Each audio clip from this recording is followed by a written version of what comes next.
அன்பு நண்பர்களே, இன்றைய ஆயுதல் நிகழ்ச்சிக்கு உங்கள் அனைவரையும் அன்போடு வரவேற்கிறேன். சிலர் எது செய்தாலும் சர்ச்சையாகும், சிலர் எதுவுமே செய்யாவிட்டாலும் சர்ச்சையாகும். அப்படிப்பட்ட சிலருக்கு தான் மிகப்பெரிய இந்த மாதிரியான ஒரு யோகம் அமைந்திருக்கும். பிரதமர் நரேந்திர மோடி, நம்மூரில் சூப்பர் ஸ்டார் ரஜினிகாந்த் ஆகியோருக்கு எது செய்தாலும் எது செய்யாவிட்டாலும் அவருடைய பெயர் அடிபட்டாலே நிச்சயமாக ஒரு சர்ச்சை கிளம்பக்கூடிய வாய்ப்புகள் அதிகமாக இருக்கின்றன. நாமெல்லாம் நேற்று தீபாவளி கொண்டாடி முடித்துவிட ஆந்திராவுக்கு வடக்கே உள்ள கிட்டத்தட்ட அனைத்து மாநிலங்களுமே இன்றுதான் தீபாவளி திருநாளை கொண்டாடி கொண்டிருக்கின்றன. பிரதமர் நரேந்திர மோடி ஏற்கனவே சொன்னது போல என்னுடைய தீபாவளியை நான் காஷ்மீர் மக்களோடு பயன்படுத்தப் போகிறேன், செலவழிக்கப் போகிறேன் என்று ஏற்கனவே குறிப்பிட, இது அரசியல் ஆதாயம் தேடும் முயற்சி என்று காங்கிரசும் காஷ்மீரில் உள்ள பிரிவினைவாத அமைப்புகளும் இதை பற்றி விமர்சனம் செய்ய, தேசியவாத காங்கிரஸ் உள்ளிட்ட சில கட்சிகள் இல்ல இது ஒரு நல்ல விஷயம் தான், இதை வந்து பார்க்க வேண்டும், இது ஒரு ஆரோக்கியமான விஷயம் தான் பார்க்க வேண்டும், இதில் அரசியல் கிடையாது என்று சொல்ல பாஜக வலிமையான குரல் வாதாடி வருகிறது. இது மிக முக்கியமான அரசியல் அல்லாத பிரதமருடைய நல்லெண்ண நடவடிக்கையான விஷயமே தவிர இதிலிருந்து எந்த விதமான அரசியலும் கிடையாது என்று சொல்ல இருவேறுபட்ட கருத்துக்கள் இதில் எழுந்திருக்கின்றன. மோடியுடைய காஷ்மீர் பயணம் மக்கள் நலனா அல்லது அரசியலா, இதை பற்றி தான் இன்றைய ஆயுதத்தில் விவாதிக்க இருக்கிறோம். அதற்கு முன்னால் இது பற்றிய தொகுப்பை இப்போது பார்க்கலாம்.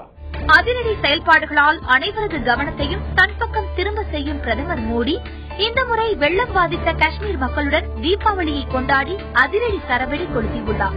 காஷ்மீர் மாநிலத்தில் 60 ஆண்டுகளில் இல்லாத அளவுக்கு கடந்த மாதம் கனமழை கொட்டி தீர்த்தது. பெருமழைக்கு ஒட்டுமொத்த மாநிலமும் வெள்ளக்காடாக மாறியது. 150க்கும் மேற்பட்டோர் பலியாகினர்.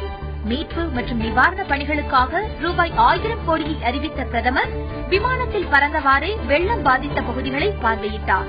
இந்நிலையில் வெள்ளத்தால் பாதிக்கப்பட்டுள்ள காஷ்மீர் மக்களுடன் பிரதமர் மோடி இன்று தீபாவளி பண்டிகையை கொண்டாடி வருகிறார். மோடியின் காஷ்மீர் பயணம் அரசியல் உள்நோக்கம் கொண்டது என்றும் இதனால் பாஜகவுக்கு தான் லாபம் கிடைக்குமே தவிர காஷ்மீர் மக்களுக்கு எந்த பயனும் ஏற்பட போவதில்லை என பட்டாசாக வெடித்துள்ளார் காங்கிரஸ் கட்சியின் மூத்த தலைவர் பி.சி. சாக்கோ.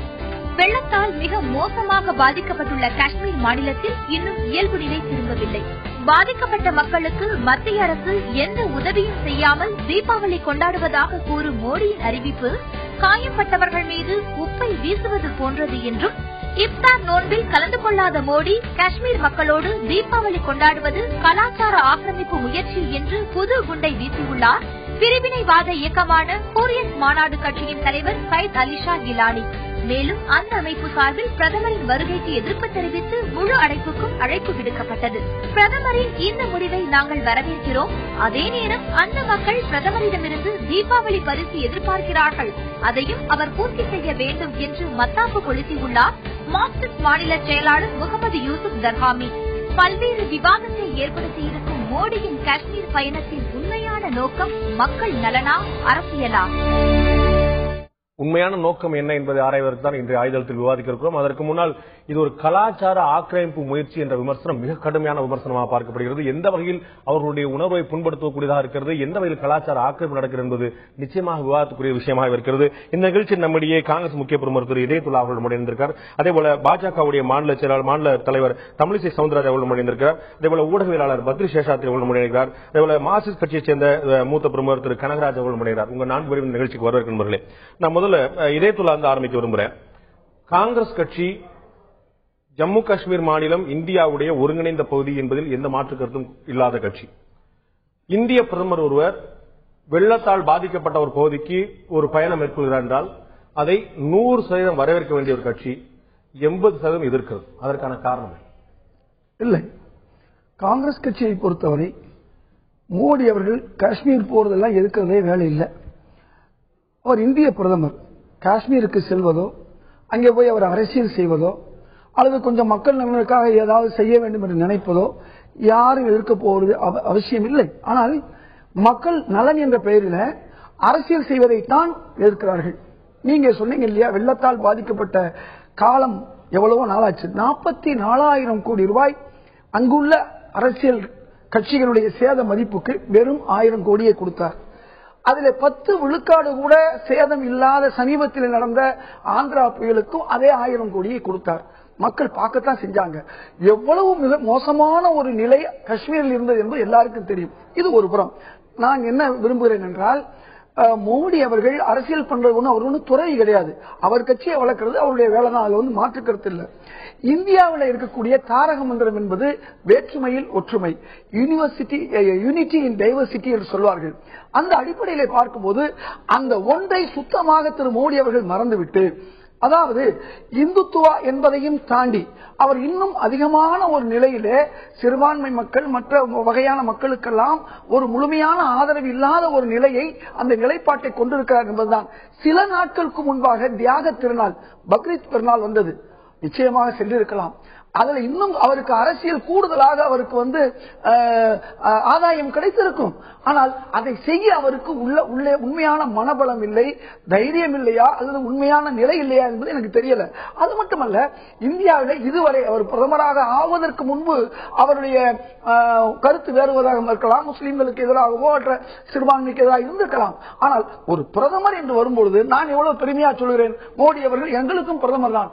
ஆனால் அப்படி இருக்க வேண்டிய மோடி அவர்கள், எல்லா மக்களுக்கும் பொதுவாக இருக்க வேண்டிய மோடி அவர்கள், இன்னைக்கு நீங்க வந்த ஒவ்வொரு நாட்களிலும் பார்க்கும் பொழுது காஷ்மீர் மட்டுமல்ல, அவருடைய பாராளுமன்ற உறுப்பினர்கள் கொடுத்ததா இருக்கட்டும், பதவி கொடுத்ததா இருக்கட்டும், ஆளுநர் கொடுத்ததாக இருக்கட்டும், பாரதிய ஜனதா கட்சி கூட அங்கே இல்லை.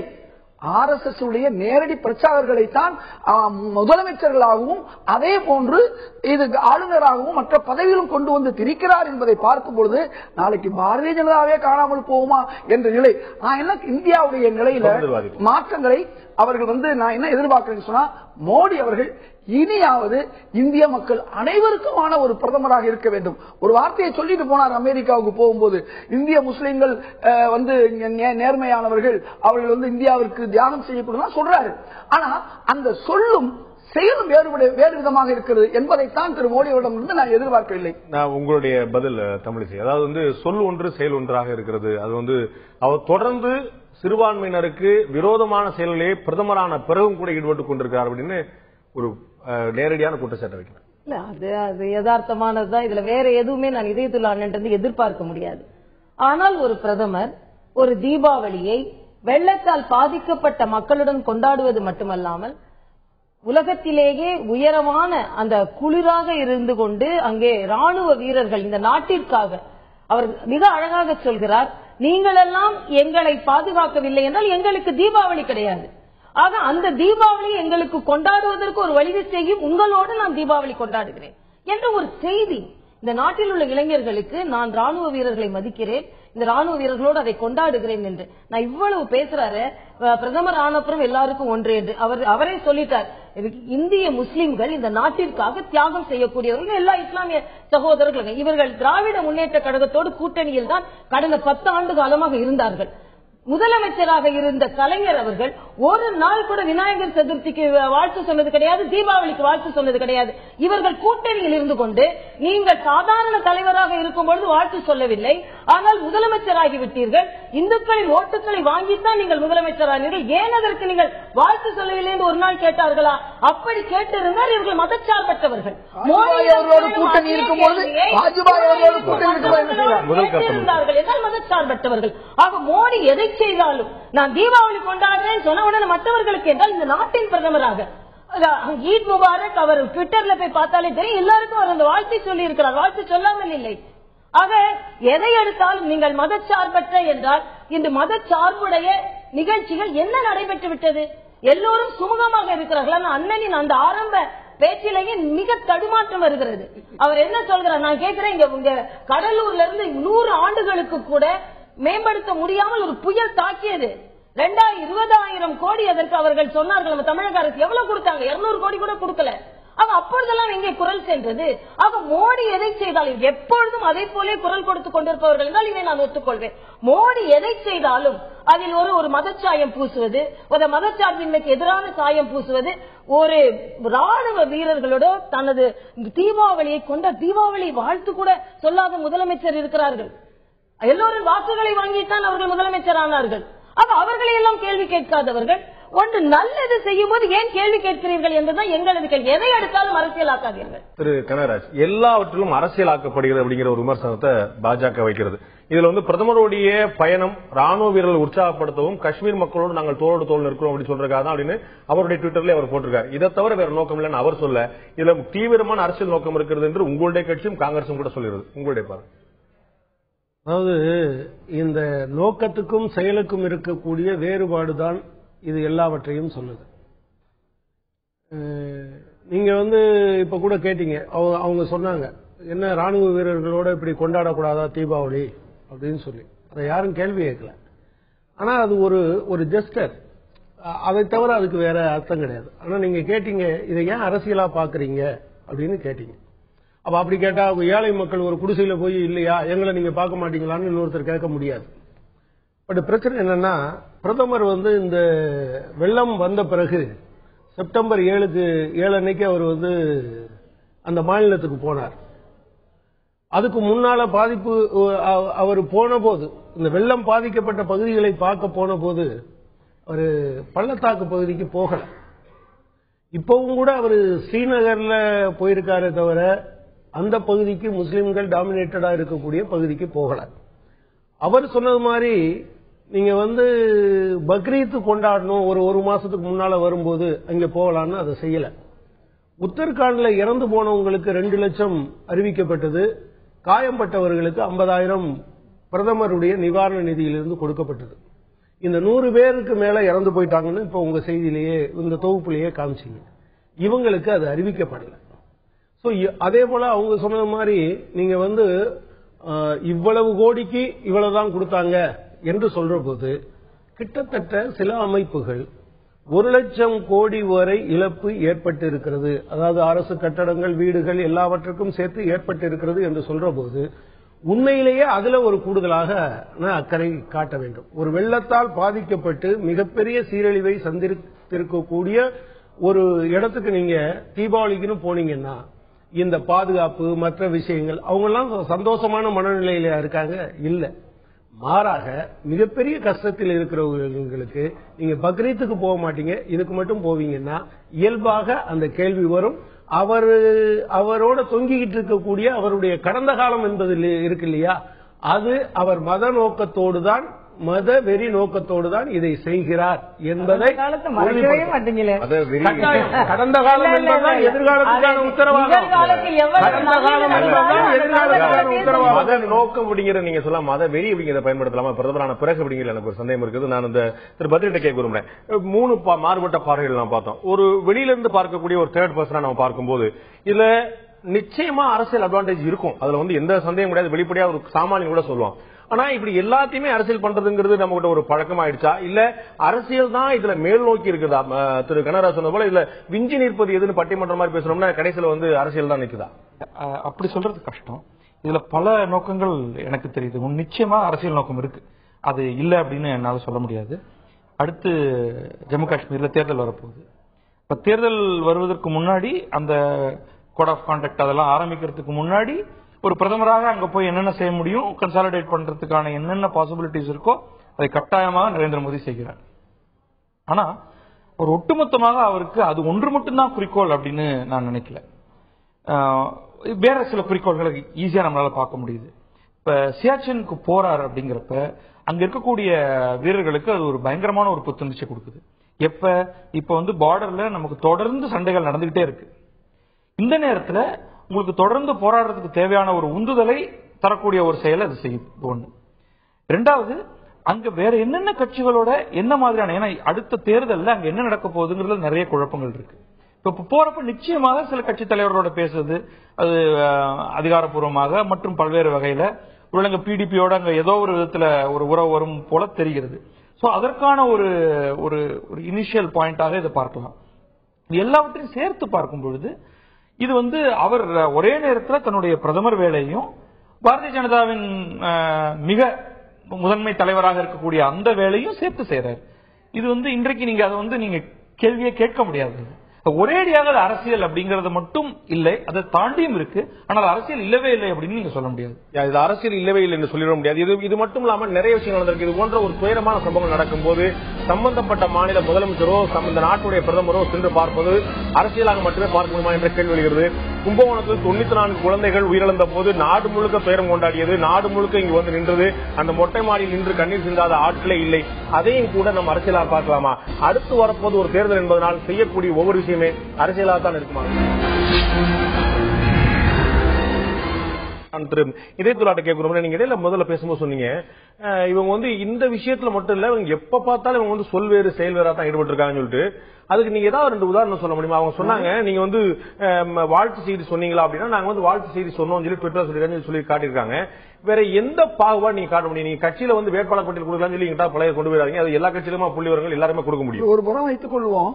நேற்றுல இருந்து நான் கொஞ்சம் கொஞ்சமா போறேன். நான் நேற்று தினம் கருப்பண விவகாரத்துல ஆட்சிக்கு வந்த 100 நாட்களில் வெளியிடுவோம்னு சொன்னாங்க. அப்புறம் வந்தும் கூட வெளியிடல.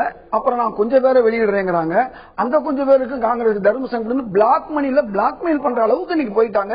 இது ஒரு புறம். பிளாக்மெயில்ங்கிற வார்த்தை நம்ம பக்கம் தப்பு இருந்தா தான் பொருந்தும் நான் நினைக்கிறேன். ஒரு விஷயம், பிளாக்மெயில் நம்ம பக்கம் தப்பு இருக்கோ இல்லையோ, பிளாக்மெயில் பண்ண அவங்க முயற்சி பண்ணிருக்காங்க.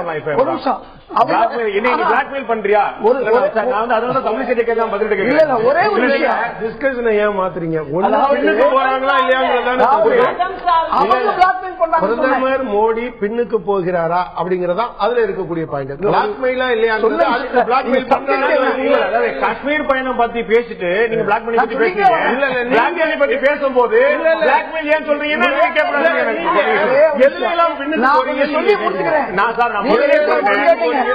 நான் முதலே சொன்னேன் இந்த வாதம் பின்னாடி போகக்கூடிய வாய்ப்பு இருக்கு. நீங்க அதனால வேட்பாளர் தேர்வுல போயிடாதீங்கன்னு சொல்லிட்டு தான் ஆரம்பிக்கிறேன்.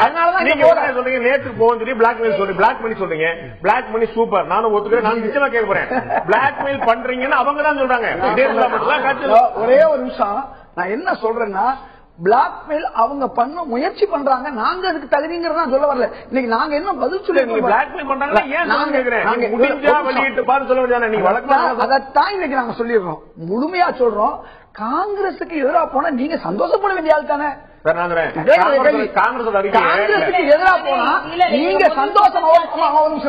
நீங்க சந்தோஷமா வெளியிட வேண்டிய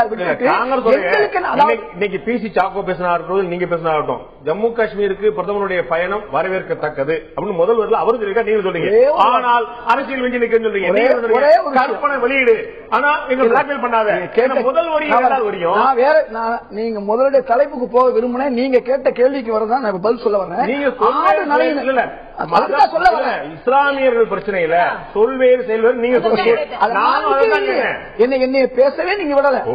அதாவது ஆடு நனையுதுன்னு ஓனா ஏன் கவலைப்படுது அதான் நான் கேட்கிறேன். காங்கிரஸ்காரங்க இருந்தாங்க வெளியேற்ற வேண்டியதானே. நாங்க என்ன வேணா நான் சொல்ல போறோம். அதை நாங்களே தடுத்தாலும் நீங்க நம்மளை விடவா போறீங்க?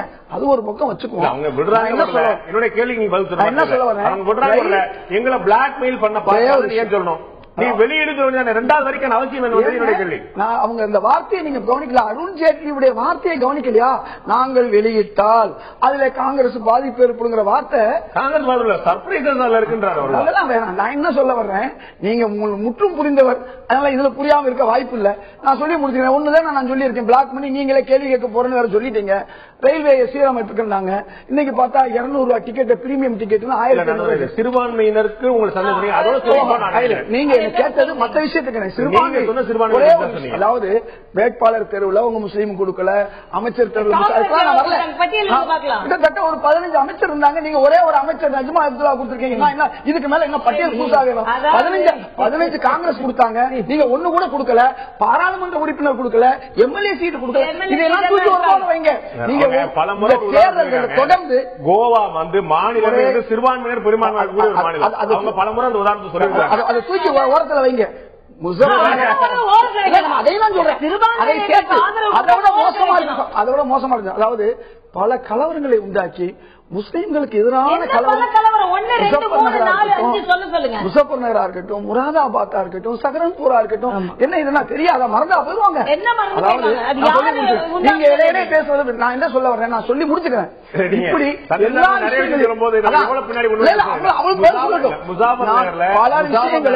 லோக்கல் போலீஸ் சொல்லி என்ன எங்களுடைய அமைச்சர்களும் எங்களுடைய லோக்கல் சர்க்கார் அரசு அதிகாரிகள் தான் கம்பல் பண்றாங்க அவரே சொன்னாங்க.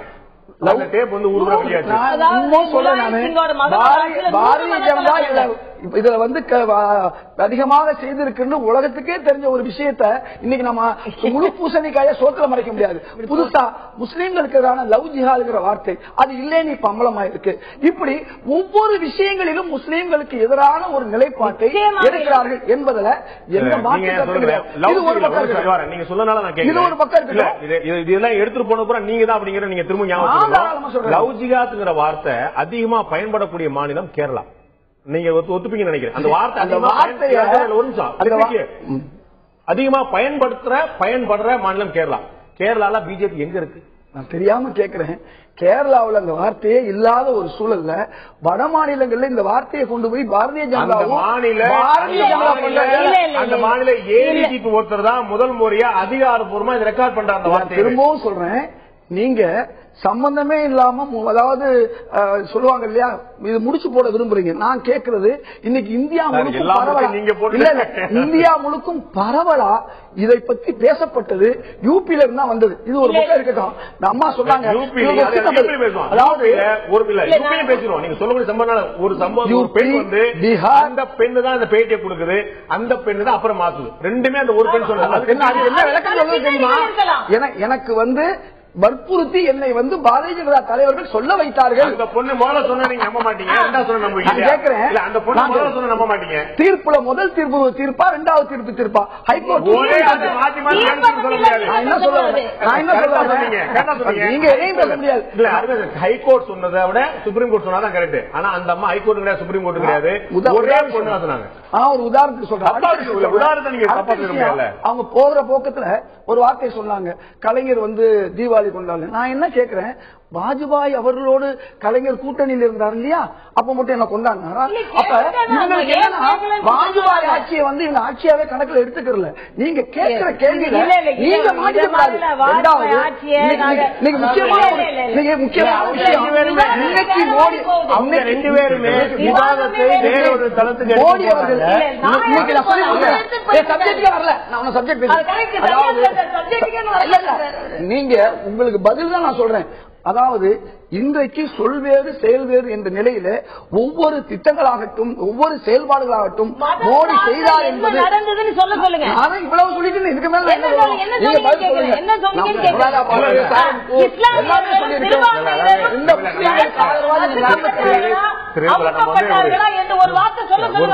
நம்ம வந்து சொல்லும் போது சில விஷயங்கள் இன்னும் கூடுதலான கவனமா இருக்கும்னு நினைக்கிறேன். மொராதாபாத்லயோ முசாபர் நகர்லயோ சொல்லும் போது மத்தியில ஆட்சியில இருந்தது பாஜகவா, மாநிலத்தில் இருந்து ஆட்சியில் இருந்த பாஜகவா, குஜராத் கலவரத்துக்கு வந்து நம்ம பாஜக சொல்றோம். நம்ம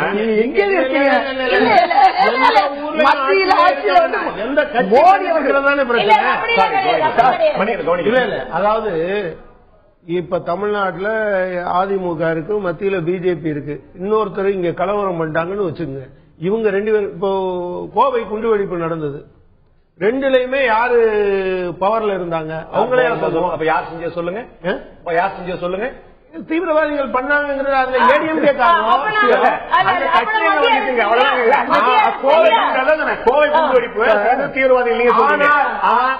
பாஜக இல்ல இல்ல ஆர்எஸ்எஸ் நீங்க வந்து மண்டைக்காடுல இருந்து தென்காசியில இருந்து இப்படி பல விஷயங்களில் ஆர்எஸ்எஸ் இந்த கலவரத்தில் ஈடுபட்டது என்பதை நீதிமன்றங்கள் பல இடங்களில் சொல்லி இருக்கிறார்.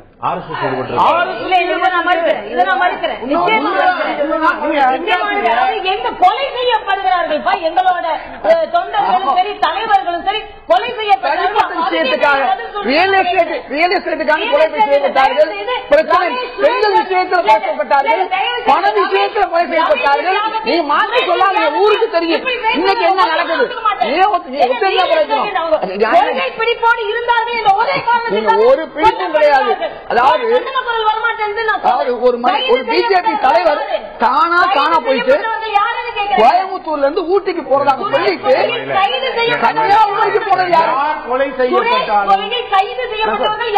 கன்னியாகுமரிக்கு அதாவது பாரதிய ஜனதா தலைவர் ஒருத்தர் காணாம போறாரு ஊட்டியிலேன்னு சொல்றாங்க. ஆனா அவர் எங்க போறாரு தெரியுமா? அவர் சுற்றுப்பயணம் போறாரு கன்னியாகுமரிக்கு, மாட்டிக்கிறாரு.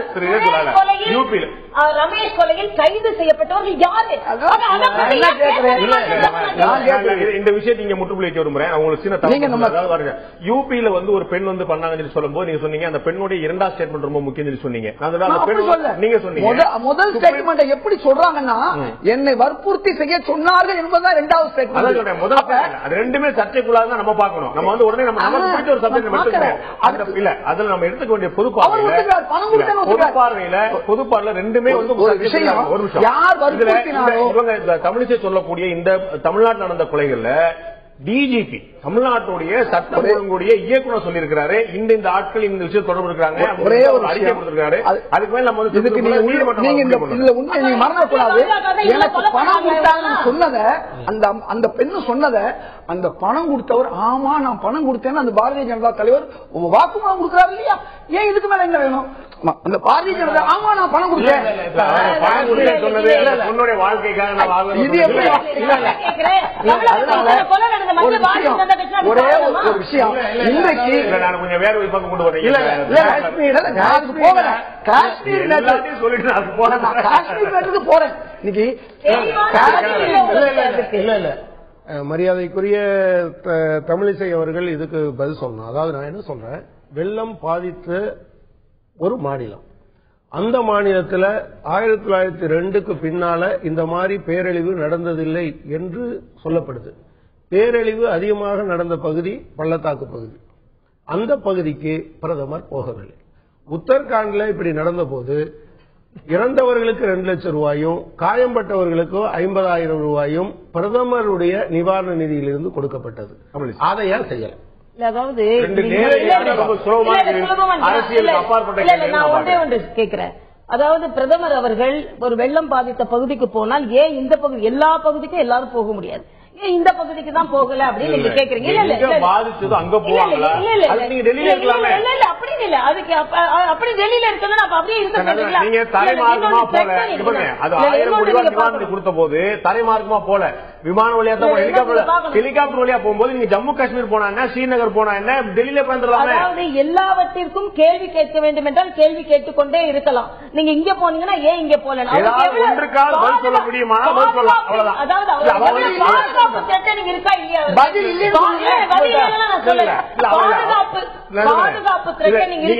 அவர் கேட்ட கேள்வியில ஏன் ஒரு சிறுபான்மையினர் கூட சந்திக்கலன்னா அரசியல் நானே அமைச்சிருக்க மாட்டேன் முடிஞ்சு வச்சுக்க. அவர் சொல்றது அதிகம் பாதிக்கப்பட்ட பகுதிக்கு போகாமல் நீங்க விமான வழியா தான் போறீங்க.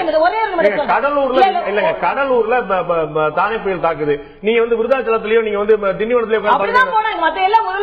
எங்க போனாங்க, எப்படி போனாங்க, எப்படி பார்த்தாங்க நமக்கு தெரியாதா? இல்ல ஒன்றை நான் சொல்றேன், தயவு செய்து ஒரு பிரதம அமைச்சர் உடனே சென்று பார்ப்பதை நீங்க கேள்வி கேட்க வேண்டும் என்றால் எப்படி வேணுமாலும் கேட்கலாம். ஆனா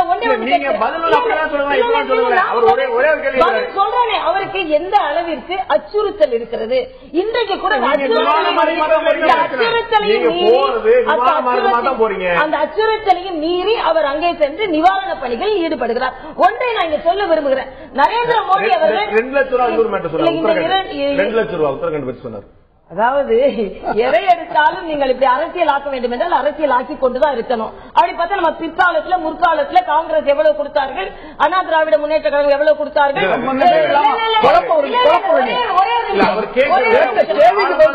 நீங்க நல்லா புரிஞ்சுக்கணும். அவர் வெளிப்படையா சொல்லாட்டாலும் கூட திரு கனகராஜ் ரொம்ப ஆழமான வார்த்தை.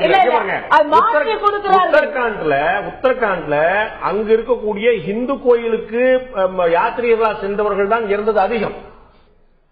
ஜம்மு காஷ்மீர் மாநிலத்தில் நீங்க சொன்னாலும் சொல்லாட்டாலும் அதிகம் பாதிக்கப்பட்ட இஸ்லாமியர்கள்.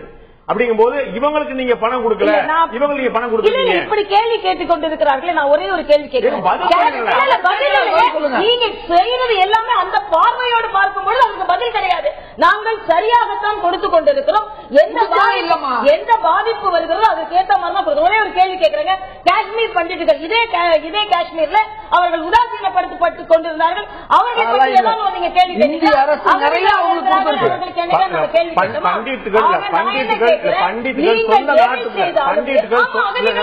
பண்டிட்டுகள் சொந்த நாட்டுக்குள் அகதிகளா இருப்பது ஏற்றுக்கொள்ளவே முடியாது. அதற்கு பழிவாங்கும் நடவடிக்கை. அது நான் என்ன கேட்கிறேன், இது ஒரு அங்க போய் நிவாரண நடவடிக்கை நடக்கும்போது இஸ்லாமியர்கள் என்றால் நாங்கள் பாதுகாக்க மாட்டோம், இந்துக்கள் என்றால் நாங்கள் பாதுகாப்போம் சொல்றாங்களா? எல்லா மக்களுக்கும் ஒன்றாகத்தான் இந்த பாதுகாப்பு பிரச்சனை. நான் என்ன கேட்கிறேன், நீங்கள் நரேந்திர மோடி என்ற உடனேயே அவர்கள் சிறுபான்மையினரை ஒதுக்குகிறீர்கள் என்று ஒரு பார்வையை நீங்கள் வைக்கிறீர்கள். இந்த காம்பன்சேஷன் ஆந்திரால ஒன்னும் சொல்லப்படல, அதனால இது இதுவரைக்கும் சொல்லப்படல அப்படிங்கறதுனாலயே அங்க கொடுக்கப்படாது அப்படின்னு ஒண்ணும் கிடையாது. பட் ஓவரால் பல்கா கொடுத்துருக்காங்க. இது இன்னும் நாளைக்கு கூட இதற்கான தகவல் வரலாம். உத்தராகண்ட்ல என்றைக்கு இந்த பிரச்சனை நிகழ்ந்து என்றைக்கு அதை அனௌன்ஸ் பண்ணப்பட்டது இதெல்லாம் கொஞ்சம் பார்க்கணும். நம்ம இந்த மாதிரியான ஒரு விஷயத்துல ஒரு மாநிலத்துக்கும் இன்னொரு மாநிலத்துக்கும் யார் பிரதமராக இருந்தாலும் ஒரு தராதரம் பார்த்து இவங்களுக்கு கொடுக்கணும் அவங்களுக்கு கொடுக்க கூடாது என்று சொல்வார்கள் என்று நான் நினைக்கல. அது ஒரு பிரச்சனையே இல்ல அப்படின்னு நான் நினைக்கிறேன். அவர்களும் சகோதரி தமிழிசை அவர்கள் சொல்லியாவது திரு மோடி அவர்கள் கொடுத்தா நம்ம வரவேற்போம். நம்ம கூட வேணாம் சொல்ல போல, நீங்க சொல்லிட்டா மோடி அவர்களுக்கு தெரிய போதா? அப்படி கிடையாது. பத்ரியோ கனராஜோ அப்படி சொல்ல அவங்க சொல்ல என்ன, இதை எப்பனாலும் அறிவிக்கப்படலாம், இதை அறிவிக்காமலே விட்டுட்டாங்க. அறிவிக்க மாட்டோம்னு சொல்லியிருந்தா முற்றுப்புள்ளி வைக்கப்பட்டதா? ஆந்திரால நடந்தது காஷ்மீருக்கு பின்னால நல்லா புரிஞ்சுக்கங்க. அதுக்கு அனௌன்ஸ் பண்ணியாச்சு. காஷ்மீர் நடந்து நீண்ட நாளாவது அனௌன்ஸ் பண்ணல. பிரச்சனை என்ன தெரியுமா, நீங்க உங்க அவர் சொன்னது உத்தரகாண்டுக்கு. உத்தரகாண்டே சொல்ல வரேன். உத்தரகாண்டுக்கும் இல்ல உத்தரகாண்ட் முந்தி நடந்து அதுக்கு இவ்வளவு நாள் தாமதம் பண்ணல.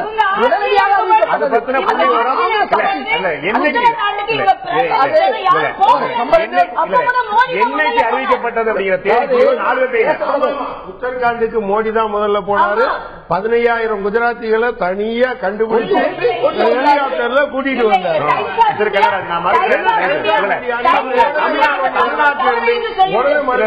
தமிழ்நாட்டில இருந்து அமைச்சர் பெருமக்கள் டெல்லியில முகாமிட்டு உத்தரகாண்ட்ல முகாமிட்டு செயல்பட்டாங்க. அப்ப அவங்களும் அரசியல் தேர்தல் சொல்ல போறீங்களா? மக்களை காப்பாற்ற 15,000 பேரை குஜராத்திகளை மட்டும் நாங்க தமிழ்நாட்டுடைய அமைச்சர்கள் போயிட்டு குஜராத் காப்பாத்துறாங்களா, காஷ்மீர் காப்பாத்துறாங்களா? 24 மணி நேரத்துல 15,000 4 நாள் அமைதியா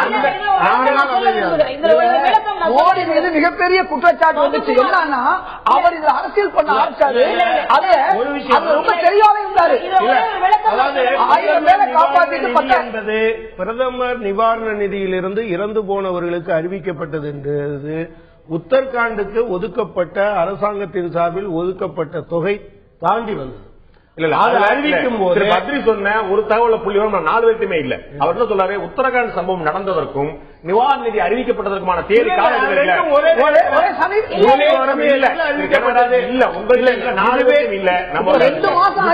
சந்தேகங்கள். நீங்க நான் சொல்றது ஒரு குறிப்பிட்ட பத்திரிகை, அந்த பேரை சொல்ல நான் விரும்பல, அதுல இருக்கக்கூடிய விவரங்களை தான் நான் சொல்றேன். அதுக்கு அறிவிக்கப்பட்டது சைமல்டேனியஸா பண்ணப்பட்டது, இதுக்கு பண்ணல. ப்ராப்ளம் என்னன்னா நான் அதை இன்னொன்னையும் சேர்த்து சொன்னேன். நான் நீங்க காஷ்மீருக்கு போகாது, இது வேலைக்கு போகாது, பக்ரீத்துக்கு சொல்லாது, இது 2 லட்சம் சொல்லிட்டாரு சார். பொதுவா சொல்றது வேற, தீபாவளிக்கு பொதுவா சொல்லியிருந்தா தான் இந்த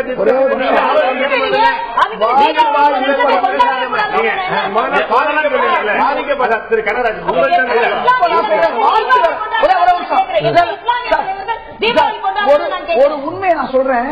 இதுவரை வாஜ்பாய் அவர்கள் உள்ளிட்ட அனைத்து பிரதமர்களும் ஈத் மிலன் என்ற கொண்டாட்டத்தை அவர்கள் வீட்டிலே உணவு அதாவது விருந்து கொடுத்திருக்கிறார்கள். நானே பலமுறை போயிருக்கேன் மன்மோகன் சிங் இருக்கும்போது.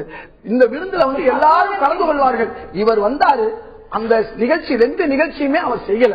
நான் என்ன கேட்கிறேன், அதே பிரதமர் வீடு அப்படியே இருக்குது. அந்த பிரதமர் வீட்டில் பிரதமர் இன்னொரு பிரதமர் வந்துட்டார் மோடி அவர்கள். ஏற்கனவே வாஜ்பாய் அவர்களும் மன்மோகன் சிங் அவர்களும் அதற்கு முன்பு இருந்தவர்களும் கொடுத்த அந்த ஈத் கெட் டுகெதர் என்று சொல்லக்கூடிய ஈத் சந்திப்பு, பெருநாள் சந்திப்பை ஏன் இந்த பிரதமர் செய்யவில்லை? சத்தத்தில் அவங்களுடைய கேள்வி எழுதாம போயிருச்சு. அவங்க என்ன சொன்னாங்க, இதே மாதிரி எத்தனை அமைச்சர்கள், இஸ்லாமிய அமைச்சர்கள் எத்தனை பேர் தீபாவளி கொண்டாடி இருக்காங்கன்னு கேக்குறாங்க. பாருங்க, இன்னைக்கு கூட நான் தீபாவளி தீபாவளி வாழ்த்து சொல்லிக்கிட்டே இருக்கேன். ஒரு உதாரணம்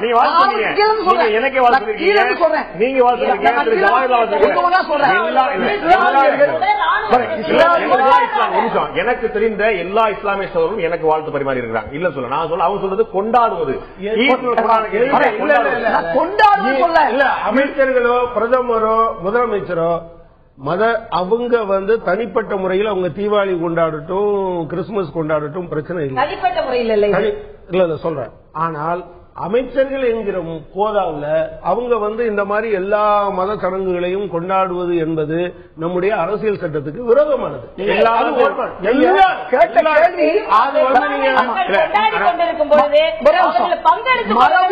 மரபு ரீதியாக இத்தனை பிரதமர்கள் செய்த அந்த ஒரு வேலையை இத்தனை பிரதமர் செஞ்சது மரபு ரீதியாக செய்திருக்கார்கள். அவங்க தனியா செஞ்சாங்களா, அரசு செய்தாங்க, அப்புறம் அதை இவர் நிறுத்தி விட்டார் என்ற ஒரு குற்றச்சாட்டு என்பது இவர் பிரதமர். அவங்களுடைய கவலை என்னவா இருக்குன்னா, இது நீங்க எங்கள்கிட்ட மட்டும் தான் எதிர்பார்க்கிறீங்க, இஸ்லாமிய அமைச்சர்கள் யாராவது கொண்டாடி இருக்காங்களா அவங்க கேள்வி. திரும்பவும் நான் சொல்றேன், பிரதமர் என்பவர் இந்தியாவில் ஒருத்தர் தான். நம்ம அவரை பத்தி பேசிட்டு இருக்கோம். பல அமைச்சர்கள் பல நகர்ல ஒரு எம்பி எம்எல்ஏ பத்தி நீங்க பேசுறீங்க. நான் கேட்கிறேன், இல்ல இல்ல நம்ம இப்ப பேசிக்கிட்டு இருக்கிறது இன்னைக்கு நான் கேட்கிறேன், எல்லா பிரதமரும் தவறான தகவல், இதுவும் தவறான தகவல். இன்றைக்கு சியாச்சின் போகாம இருந்தா தான் மோடி அவர்கள் தப்பு செஞ்சார் நான் சொல்லுவேன்.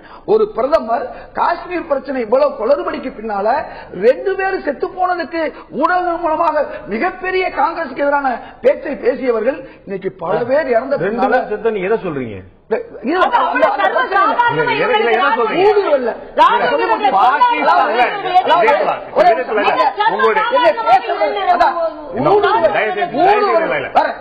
ஊடுருவல் செய்த போது திரும்பவும்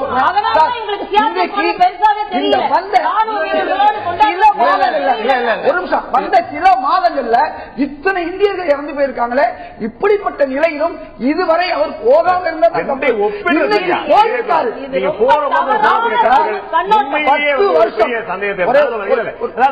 பாகிஸ்தானால நம்முடைய ராணுவ வீரர்கள் 2 பேர் தலை கொய்யப்படுறதும் இயற்கை பேரழிவுல 100 பேர் சார்ந்து ஒன்னாயிடுமா? பேரழிவை பத்தி பேசல சார். நீங்க சொன்னீங்க சார், இந்த சமீபத்தில் இந்தியாவுக்கும் பாகிஸ்தானுக்கும் நடந்த அத்துமீறல் ஊடுருவல்கள்ல எத்தனை இந்தியர்கள் இருந்தாங்க, அதை பத்தி பேசிக்கிட்டு இருக்கேன். நீங்க எங்க போறீங்க? நான் கேட்கறது அதான் கேட்கறது எதுக்கு போனாங்கன்னா இதுதான் நீங்க பைலட்டுக்கு ஆளை தேர்ந்தெடுத்தா நல்லா சமாச்சாரம் பேசிட்டு இருக்காதீங்க. எல்லை பாதுகாப்பை வலுப்படுத்த வேண்டும் என்றால் எங்க ஆளு செத்தாலும் நின்றுட்டு இருக்கா அப்படின்னு சொல்றது இல்ல, அதுக்கு என்ன பண்றதுங்கிறத பாக்கணும். நீங்க சண்டை போட்டங்கிறத தான் சீரியஸா சொல்றீங்களே தவிர தடுத்து நிறுத்துவதை இந்த கடந்த 10 ஆண்டுகளில் இல்லாத அளவிற்கு இந்த குறிப்பிட்ட காலத்தில் இந்திய வீரர்கள் கொல்லப்பட்டிருக்காங்க. ஒரு சிறிய இருக்கு. பிரதமருடைய பயணம் ஒரு அடையாள குறியீடு, ஒரு கெஸ்டர் என்று பார்க்கப்படுகிறது. பிரதமராக இருப்பவர்களால சீனா பிரச்சனையிலயோ பாகிஸ்தான் பிரச்சனையிலயோ இதற்கு மேல வேற ஏதாவது செய்துவிட முடியுமா? இதுல ஆவேசம் காட்டுவதோட ராஜேந்திரம் காட்டுவதுதான் சரியா இருக்குமா? அரசியல்வாதியாக மோடி பேசிய பேச்சும் பிரதமராக மோடி பேசப்பட்ட பேச்சும் முரண்பட்டு இருக்கிறதா? பிரதமர் மோடியோட காஷ்மீர் பயணம் மக்கள் நலனா அரசியலா என்ற தரப்பில் இன்றைய நிகழ்ச்சியில் பார்த்துக் கொண்டிருக்கிறோம். நான் திரு பத்ரி சேஷத்தை கொண்டு வருகிறேன்.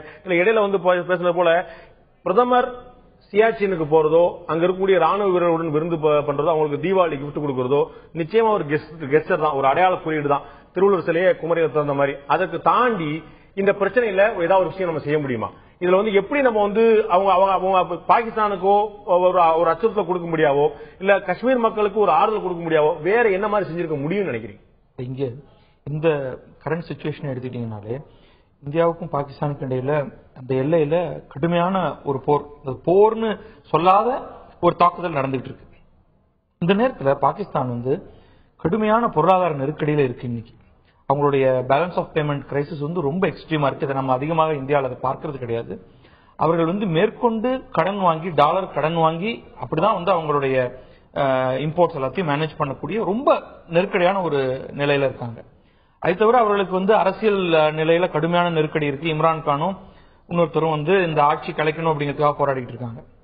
இந்த மாதிரியான சிச்சுவேஷன்ல பொதுவாக பாகிஸ்தானுடைய படைகள் கொஞ்சம் இந்த நேரத்துல தான் வந்து கடுமையாக அங்க தாக்குதலை நிகழ்த்தி நிறைய தீவிரவாதிகளை உள்ள அனுப்பி குளிர் அதிகமாகும் முன்னாடியே இங்க ஆளுகளை அனுப்பி இங்க என்னென்ன சிக்கல் எல்லாம் கொண்டு வரலாம், மேலும் அடுத்து தேர்தல் வரப்போது அதற்கு தேவையான அளவுக்கு விஷமம் செய்யக்கூடிய ஆட்களை உள்ள அனுப்பணும் அப்படிங்கிறது இது வந்து பொதுவாக நடந்துகிட்டு இருக்கக்கூடிய விஷயம். இதை தடுத்தாகணும் அப்படிங்கிறது வந்து இந்திய தரப்புல இருந்து தொடர்ந்து நடந்துட்டு இருக்கக்கூடியது. இந்த நேரத்துல இதை தடுக்கிறதுக்காக பல காரியங்கள் இங்க நடந்துட்டு இருக்கு. ஒண்ணு வந்து பதில் தாக்குதல் அதிகமாயிருக்கு. ஹிதாயத்துல்லா சொல்றப்ப வந்து இங்க நிறைய பேர் இப்ப இறந்திருக்காங்க. நிறைய கிராமத்தை சேர்ந்தவர்கள் எல்லாம் வந்து தனியாக முகாம்கள்ல இந்திய தரப்புல இடம்பெயர்ந்திருக்காங்க. அதே மாதிரி பாகிஸ்தான் தரப்புலையும், அது நம்ம இந்திய தரப்பு பாகிஸ்தான் தரப்புங்கிறோம், அது ஒட்டுமொத்தமான ஒரு காஷ்மீர் தான். அது அங்கே இது நடந்துட்டு இருக்கு. இது வந்து இதை எதிர்கொள்றதுக்கு இந்தியா நிறைய காரியங்களை செய்யணும். அதற்கு அங்க ஒரு வலுவான ஒரு மாநில அரசுக்கு என்று ஒரு நோக்கம் ஒன்று இருக்கணும். ஆனா அந்த மாநில அரசு இப்ப மாறக்கூடிய நேரத்தில், அதாவது அடுத்து ஒரு தேர்தல் வரக்கூடிய நேரத்தில் இருக்கிறதுனால அவர்களுக்கு ஒரு தெளிவான ஒரு பார்வையே இருக்காது. அது தவிர இப்போ இந்த பெரிய இந்த வெள்ளம் நடந்த இதுல இதே மாதிரி 2 பக்கமும் பாதிக்கப்பட்டிருக்காங்க. அதுல இந்திய தரப்புலையாவது மாநில அரசால ஒரு சில காரியங்களை செய்ய முடியாமல் போனாலும் ஆர்மி உடனடியாக களத்தில் இறங்கி பெருமளவு சேதங்களை தவிர்த்திருக்காங்க. இதே நேரத்தில் பாகிஸ்தான் தரப்பு காஷ்மீர்ல மிகப்பெரிய சேதம் நடந்திருக்கு. இது எல்லாத்தையும் ஒப்பிட்டு பலர் பாகிஸ்தான்லயே இதை பத்தி இன்னைக்கு எழுதிக்கிட்டு இருக்காங்க. இதெல்லாம் வந்து ஏதோ ஒரு விதத்துல ஒரு பார்வையை இந்திய தரப்பில் இருக்கக்கூடிய காஷ்மீர்களுக்கு கொடுத்துட்டு இருக்கோம். நாம எந்த பக்கம் இருக்கணும், நாம வந்து இந்தியாவோட சேர்ந்து இருப்பது நமக்கு எந்த வகையில நல்லது அப்படிங்கறதெல்லாம் அதற்கான ஒரு பார்வையும் கூட வந்துட்டு இருக்கு. அதனாலதான் உங்களுக்கு இந்த செப்பரேட்டிஸ்ட் எல்லாருக்குமே ஒரு பதற்றம் வர ஆரம்பிக்குது. ஏன்னா இது வந்து ஒரு வாலட்டைலாக இருந்தால்தான் அவர்களுடைய பாலிடிக்ஸ் அங்க நடக்கும்.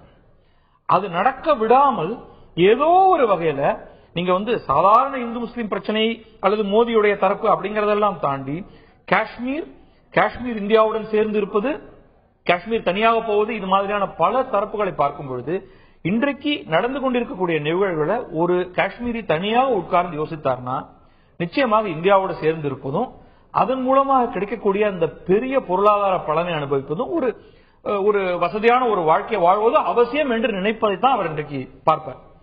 அது சார்ந்து பல விஷயங்களை மோடி செய்ய வேண்டியது இருக்கு, புதிதாக வரக்கூடிய மாநில அரசு செய்ய வேண்டியது இருக்கு. இல்ல அந்த வரியில தான் எனக்கு ஒரு சந்தேகம். புதிதாக வர இருக்க மாநில அரசு அப்படிங்கும் போது இப்ப இந்த பிரதமரா பொறுப்பேற்று 4 மாசம் முடியல, 4 மாசத்துக்குள்ள 4 முறை போயிட்டார் ஜம்மு காஷ்மீருக்கு. தன்னுடைய ஆட்சி அங்க வரணும், அல்லது தான் சேர்ந்து இருக்கக்கூடிய குறைந்தபட்சம் கோலிஷன் இருக்கக்கூடிய ஒரு ஆட்சி வரணும்னு அவர் எதிர்பார்க்கிறார். எந்த வெள்ளத்துல என்ன மீன் பிடிக்கிறதுன்னு ஒண்ணு இல்லையா? வெள்ளத்துல குடிசைகளும் உத்தரகாண்ட் போகும்போது அப்ப நாங்க தேர்தல் நடந்ததா, உடனே அவர் தான் முதல்ல போனாரு. அவர் சொல்ற மாதிரி 16 ஒரு டைம்ஸ் ஆஃப் இந்தியாலே மறுப்பு போட்டாங்க. அவர் வந்து ஆக்ட் பண்ண மாதிரி எல்லாம் சொல்லல. இன்னொன்று குஜராத் டிசாஸ்டர் மேனேஜ் மதுகுமார் ஒரு டிசாஸ்டர் மேனேஜ்மெண்ட் உள்ளவர் மிக அழகாக எழுதியிருக்கிறார். குஜராத்ல உள்ள டிசாஸ்டர் மேனேஜ்மெண்ட் உலகத்திலே உள்ள டிசாஸ்டர் மேனேஜ்மெண்டோட மிக புனிதமானது, நல்ல அழகா செயல்படக்கூடியது. அதனால அங்க குஜராத்தியர்களை அவர்களை காப்பாற்றினார்கள். நாம நம்மளோட அந்தந்த மாநில முதலமைச்சராக இருக்கிறவங்க அந்தந்த மாநில மக்களை காப்பாற்ற அடுத்த மாசம், அதாவது உங்களுக்கு தெரியும் தேர்தல் தலைமை கமிஷனர் வந்து சம்பத் சொல்லிருக்காரு, எனி டைம் நாங்க டேட் அறிவிக்க தயாராக சொல்லிருக்காரு. அவங்க உமர் அப்துல்லாவும் இதுக்கு தயாரா இருக்காங்க. அங்க உள்ள எல்லா கட்சியும் தயாரா இருக்கும் போது இந்த பயணம் வந்து முழுக்க அரசியல் நோக்கம் அதிகமா இருக்குங்கிறது சந்தேகம் வருமா வராதா? இல்ல சந்தேகம் வரட்டும், வரல. ஆனா என்ன செய்தி அவர் சொல்லி இருக்கிறார்? சந்தேகப்படுவீங்க. மோடி வந்து இங்க வந்தாலும் அதுக்கு ஒரு காரணம் சொல்வீங்க, மகாராஷ்டிரா போனாலும் அதுக்கு ஒரு காரணம் சொல்வீங்க. காரணம் சொல்லாம இருந்ததை பார்க்கலாம். நீங்க ஆரம்பத்தில் சொன்ன மாதிரி மோடி அவர்கள் எங்க போனாலும் 4 நாள்ல 30 மீட்டிங் கிளம்பிட்டாரு. அரசியல் இல்லாம போனாரா? அரசியல் எண்ணத்தோடு போனாலும் என்ன தப்பு நான் கேட்கிறேன்.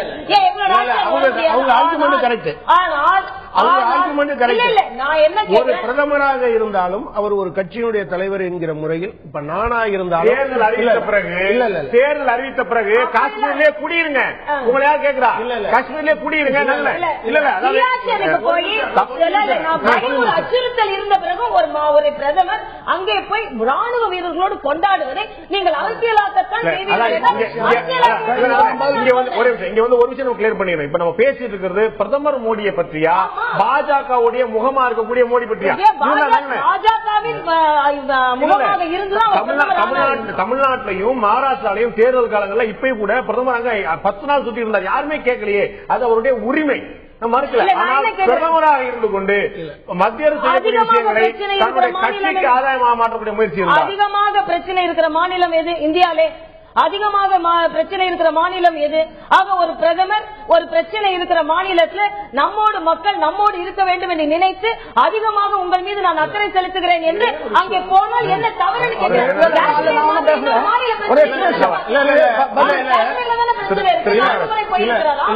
ஒரே ஒரு விஷயம், பிஜேபியினுடைய தேர்தல் அறிக்கை இருக்கு. அதுல அவங்க என்ன சொல்றாங்க? we have become a polity of promises and not performances. இது அப்படிதான் ஆரம்பிக்கிறாங்க. நம்ம வந்து நிறைய ப்ராமிஸ் எல்லாம் கொடுக்கிறோம், ஆனா நம்ம ஒன்னும் செய்யல அப்படின்னு சொல்லி இந்த நாடு பிஜேபி சொல்ல அந்த நாட்டை சொல்ல அவர் முன்னால எழுதியிருக்கிறதெல்லாம் வந்து அப்படி சொல்ல முடியும்.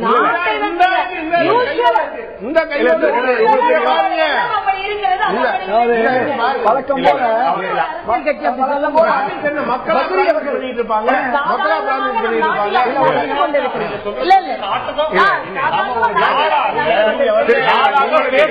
செய்வதில்லை அப்படிங்கிறார்.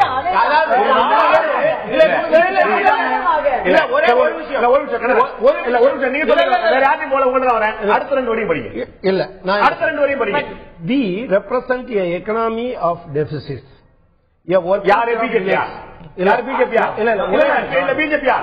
ஒரே ஒரு நீங்க தான் படிக்கிறீங்க, உங்கள்ட்ட தான் கேக்குறேன். இல்ல நான் பிஜேபி பிஜேபி செகண்ட் பிஜேபி சொல்றதா சொல்ல காங்கிரஸ் இல்ல காங்கிரஸை அவங்க விமர்சிக்கிறது பொதுவா இல்ல ஒரு நிமிஷம் நீங்க பொறுங்க நீங்க 3 பேரும் சத்தம் போட்டு சொன்னா பிராமிஸ் யாரு பிராமிஸ் பண்றது? எல்லாரும் சேர்ந்தா பிராமிஸ் பண்றோம். எல்லா கட்சிகளும் அதாவது இதுதான் இது ஒரு ஒரு ரொம்ப புத்திசாலித்தனமான வாதமா இருக்கலாம், நேர்மையான வாதம் இல்ல. நீங்க அதை யாரும் இன்டர் பண்ண மாட்டாங்க. அந்த நீங்க ஆரம்பிச்ச முதல் இருந்து ஒரு 5 வரி நீங்க படிச்சிருங்க, இந்த நாடு தெரிஞ்சுக்கிட்டோம். நீங்க படிக்க ப்ளீஸ். அதான் நீங்க ஒரு பகுதியை சொல்றேன். நான் என்ன சொல்றேன், ஆரம்பிச்ச ஒரு 4 வரி நீங்க படிச்சிருங்க. யார் இன்டர் பண்ணல, மக்கள் முடிவு செய்யணும். நான் சொல்றேன். அதாவது UPA's biggest blow to the Indian political system is that they have taken out genuineness from governance, authenticity from. நீங்க முன்னால பாத்தீங்கன்னா நீங்க கடைசி அந்த வரியை சொல்றீங்க, முன்னால சொன்னீங்கன்னா வீல் ஆரம்பிச்சுல. நீங்க பாருங்க, நீங்க சொன்னது என்ன வீணு அவங்க பிஜேபி குறிப்பிடுறாங்க. நீங்க சொன்னீங்க அதுக்கு முந்தின வரி நீங்க இல்ல நான் தான் சொல்றேன். அதுக்கு முந்தின வரியை நீங்க பாத்தீங்கன்னா தான் என்ன தெரியும். UPA has shown governance of enactment, not action. It has given an administration of entitlement without delivery. We have become polity of promises and not performance. இந்த முதல் 3 வரியோட இந்த பிராமிஸ் யார் பண்ணுவா? இந்த வி யார் சொல்லுவா? பிராமிஸ் யார் பண்ணுவா? இந்த நேரத்துல வி வந்து பிஜேபி குறிக்கிறது. பிராமிஸ் யார் பண்ணுவா? உங்களுடைய பாருங்க. ஒன்னு நான் அதுக்குள்ள உள்ள பாக்குறவங்க டிசைட் பண்ணட்டும், நீங்க பேசலாம். ஒன்னு சார் சொன்னாரு, அதாவது நம்ம இன்டர்னல் செக்யூரிட்டி பார்டர் செக்யூரிட்டி ரெண்டையும் நாங்க வந்து பலமா வச்சிருக்கோம்னு அதுக்கு என்ன அர்த்தம்? என் ஊர்ல பாதுகாப்பா இருக்கணுங்கிறது. நான் தீவிரமா சண்டை போட்டேங்கிறது மட்டும் இல்ல, நீங்க சண்டையே போடாம உங்க பக்கத்துல உயிர் சேதம் இல்லை என்பதும், நீங்க சண்டை போட்டு உங்க பக்கம் உயிர் சேதம் ஆகியிருப்பது என்பதும் எதுல மிகப்பெரிய பிரச்சனை இருக்கிறது? இந்த கேள்விக்கு நீங்க பதில் சொல்லணும். நம்ம பகுதியில இதுவரைக்கும் லைன் ஆஃப் கண்ட்ரோல்ல நீங்க ஏராளமான எக்ஸ்சேஞ்சஸ் நடந்திருக்கு. இன்டர்நேஷனல் பார்டர்ல சமீப காலத்தில் எக்ஸ்சேஞ்சஸ் ஃபயரிங் இந்த ப்ராப்ளம் இல்ல. பத்ரி சார் சொன்னது மாதிரியான ஒரு பிரச்சனை எங்க இருக்கு உள்நாட்டு பிரச்சனையை தீர்ப்பதற்காக. இன்னொன்னு, அந்த ஊர்ல ஒரு ஜனநாயக தன்மையுள்ள அரசாங்கம் நிலைநிறுத்த முடியாததன் காரணமாக ராணுவம் அப்பர் ஹேண்ட் இருக்கு. நீங்க இந்த எல்லையில் நடக்கிற இந்த பதட்டம் என்பது நீங்க எப்போதுமே மத ரீதியாக முன்வைக்கிற அல்லது ஒரு நாட்டை எதிரி நாடாக சித்தரிப்பதன் மூலம் தன்னுடைய நிலையை வலுப்படுத்திக் கொள்ள முயற்சிக்கிற எல்லாத்துக்கும் சாதகமானது. அது முஷாரஃபுக்கு எப்படியோ அப்படித்தான் மோடிக்கும்.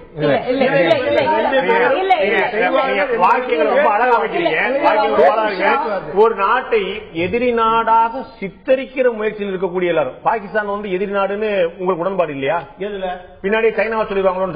இல்ல இல்ல சைனாவுக்கு சொன்னா எனக்கு என்ன பிரச்சனை? பாகிஸ்தான் எதிரி நாடு சொல்றதுக்கு உங்களுக்கு என்ன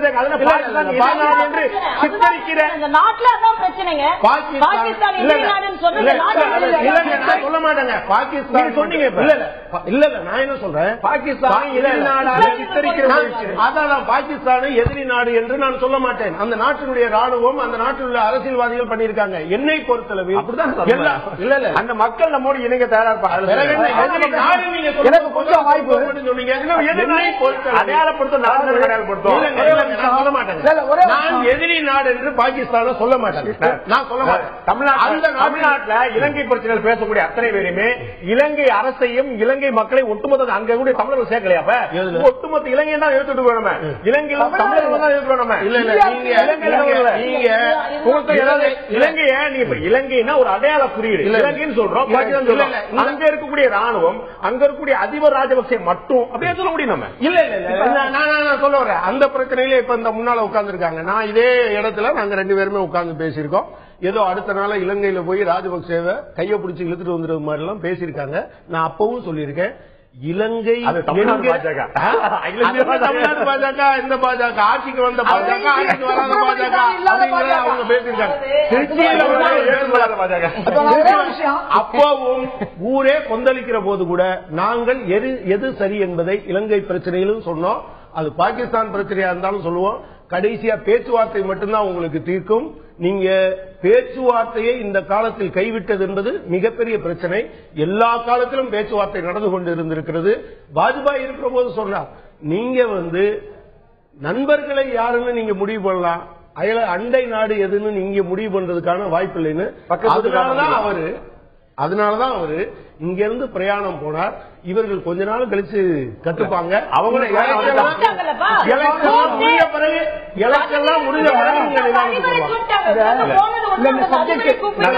ஒரு சிறிய இடைவெளி இருக்கு. இதுல ஒரு மிக முக்கியமான விமர்சனம், அங்க இருக்கக்கூடிய கட்சி அங்க இருக்கக்கூடிய முதலமைச்சர் உமர் அப்துல்லா இதை வரவேற்கிறார். அங்க இருக்கக்கூடிய பிரிவினைவாத கட்சி இது ஒரு கலாச்சார ஆக்கிரமிப்பு என்று சொல்கிறது. 2011 ஜனவரி 26 குடியரசு தினத்தன்று பிரதமர் மன்மோகன் சிங் இருந்தபோது அங்கே லால் சவுக்கில் காஷ்மீர் மாநிலத்தில் லால் சவுக்கில் இந்திய தேசிய கொடியேற்ற முயற்சி செய்த போது பிரதமர் சொன்னார், இது பிரிவினை செய்யக்கூடிய ஒரு முயற்சி சொன்னார். தேசிய கொடியை காஷ்மீரில் ஏற்பட்டுவது எந்த வகையில் பிரிவினையாக இருக்கும்? காஷ்மீர் பற்றியே பேசுவதற்கான ஒரு அச்சம் நம்மிடையே இருக்கிறதா? நான் திரு இதயத்துலாட்ட கேட்க விரும்புறேன், அங்கு இருக்கக்கூடிய முதலமைச்சர் உமர் அப்துல்லா இந்த பிரதமருடைய பயணத்தை வரவேற்றிருக்கிறார். அவர் தான் இன்னைக்கு வரைக்கும் முதலமைச்சராக இருக்கிறார். அவர் அதிகாரப்பூர்வமா வரவேற்றார். அங்க இருக்கக்கூடிய சில பிரிவினைவாத அமைப்புகள் இதற்கு கண்டனம் தெரிவித்து கடையெடுப்பு சொல்றாங்க. அதுக்கு அரசியல் நோக்கம் கற்பிக்கிறாங்க. அவர் நீங்கள் சொன்ன போல பிஜேபிக்கு வேணா லாபம் தரலாமே தவிர மத்திய அரசுக்கோ அங்க கூடிய காஷ்மீர் மக்களுக்கு இந்த லாபம் கிடையாது. அதே நிலைப்பாட்டை காங்கிரஸ் எப்படி எடுக்க முடியும்? அதாவது ஒரு முக்கியமான விஷயம், ஒரு முதல்வர் பிரதமரை வரவேற்பது, நேரில் போய் வரவேற்பதோ அவர் சொல்வதை வரவேற்பதோ வேறு வழி இல்லாத நிலை அவருக்கு. அது ஏன்னா அவருக்கு பல்லாயிரம்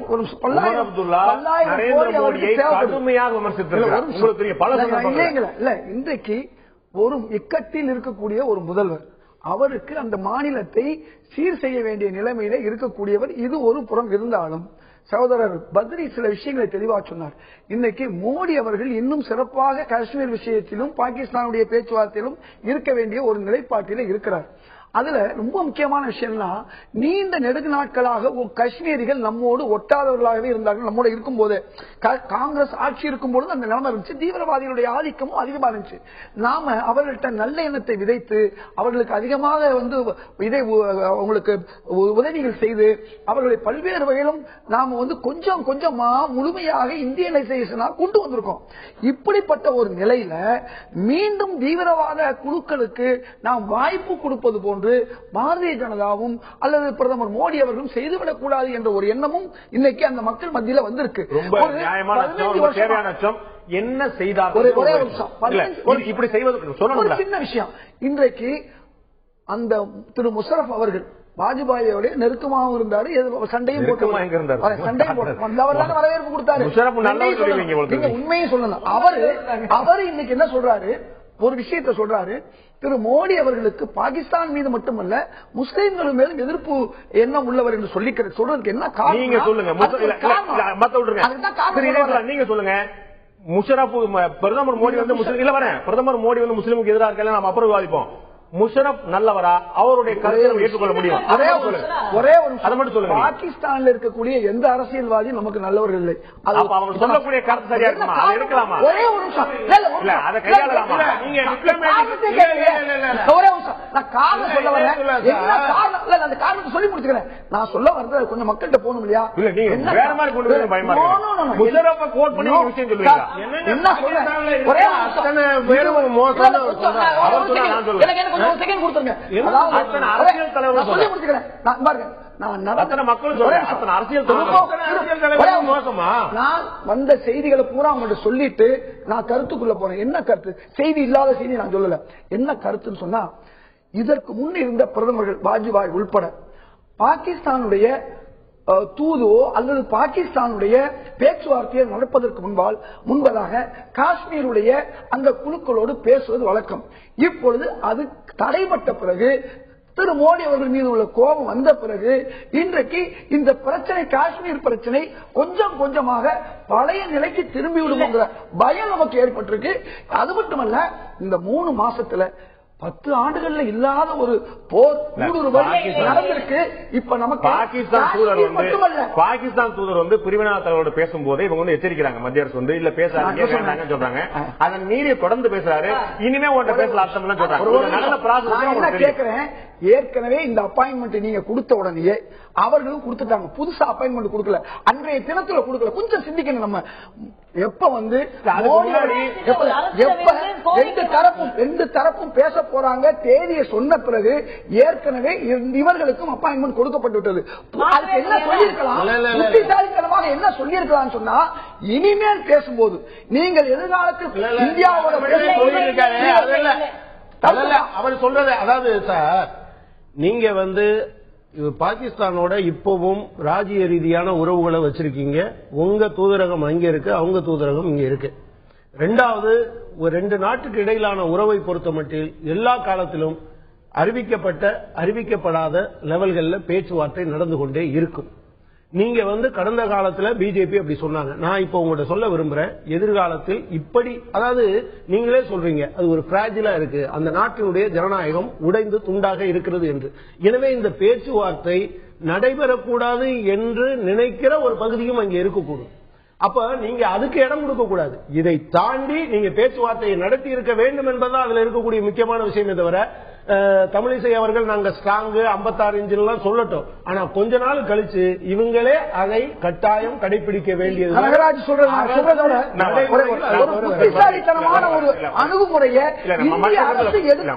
கொஞ்சம் இடம் கொடுக்க வேண்டியிருக்கும். திரு பத்ரி, இதுல வந்து ஒரு பார்வை இது வந்து கலாச்சார ஆக்கிரமிப்பு அப்படின்னு சொல்லி ஒரு பிரிவினைவாதிகள் வந்து ஒரு வார்த்தையை பயன்படுத்துறாங்க. எந்த சென்ஸ்ல, எந்த அச்சத்தின் காரணமாக இவர்கள் இப்படி வார்த்தையை பயன்படுத்திக்க முடியும்? அது பிரிவினைவாதிகள் ஒரு தவறான கருத்து தான் சொல்லியிருக்காங்க இந்த இடத்துல. கலாச்சார ஆக்கிரமிப்புனா அவங்க என்ன பிரிவினைவாதிகளுடைய கருத்து என்னன்னா, காஷ்மீர் என்பது முஸ்லிம்களின் பகுதி. அது உண்மை கிடையாது. இங்க லடாக்ல புத்திஸ்ட் இருக்காங்க, ஜம்முல இந்துக்கள் இருக்காங்க. அப்ப இவர் வந்து நீங்க ஏன் முஸ்லிம் பண்டிகையை கொண்டாடவில்லை அப்படின்னு கேட்டா அது நியாயமானது. நீ ஏன் இந்து பண்டிகையை கொண்டாட வந்திருக்கிறாய் அப்படின்னு கேட்கிறப்ப அந்த பிளவு வந்து அதிகமாகுது அந்த இடத்துல. ஏன்னா அப்ப அங்க இருக்கிற இந்துக்களுக்கு வந்து தங்களுடைய இந்து பண்டிகையை கொண்டாடுவதற்கு உரிமை இல்லையா? இவர் அங்க போகாமலே இருந்திருந்தா, பக்ரீத்தும் கொண்டாடி இதுவும் கொண்டாடி இருந்தா அது பிரச்சனை இல்லை. இது ரெண்டையுமே கொண்டாடாமல் இருந்திருந்தாலும் பிரச்சனை இல்லை. நீங்க வந்து வெள்ளத்தால் பாதிக்கப்பட்ட மக்களோடு நான் தீபாவளி கொண்டாடுகிறேன் என்று சொல்லுகிற போது வெள்ளத்தால் முஸ்லிம் மக்கள் பாதிக்கப்படவில்லையா என்கிற இயல்பான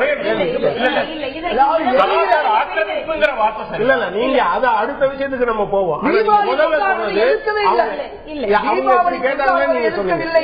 அவங்க கேட்கிற கேள்வி, இதை செய்யும் போது ஏன் அதை செய்யக்கூடாது என்று கேட்பது வேறு, இதை கொண்டாடவே கூடாது என்பது வேறு. இந்த 4 பேருமே மறுக்கிறீங்க. கலாச்சார ரீதியான தாக்குதல் தான் இவர்களுடைய எல்லா காலத்திலுமான இலக்கு. நம்ம பேசுறது பாஜக முகமாருக்கு பத்தி மோடி இல்ல, அதை நான் முதலே நான் தெளிவுபடுத்தி தான் பேசுறேன். நம்ம பிரதமர் மோடி பத்தி பேசிட்டு இருக்கிறோம். நான் சொல்றது இப்ப தீபாவளிக்கு காஷ்மீர் போனது மூலமா அவர் கலாச்சார ஆக்கிரமிப்பு செஞ்சிருக்காரு நீங்க நினைக்கிறீங்களா? அதாவது நீங்க என்டையர் கவர்மெண்ட் மிஷினரி இங்கே எல்லா விதமான வேலைகளையும் போட்டுவிட்டு இவர் தீபாவளி கொண்டாடுகிறார் என்பதை இந்தியா முழுவதும் இன்றைக்கு பேசிக் கொண்டிருக்கிறது.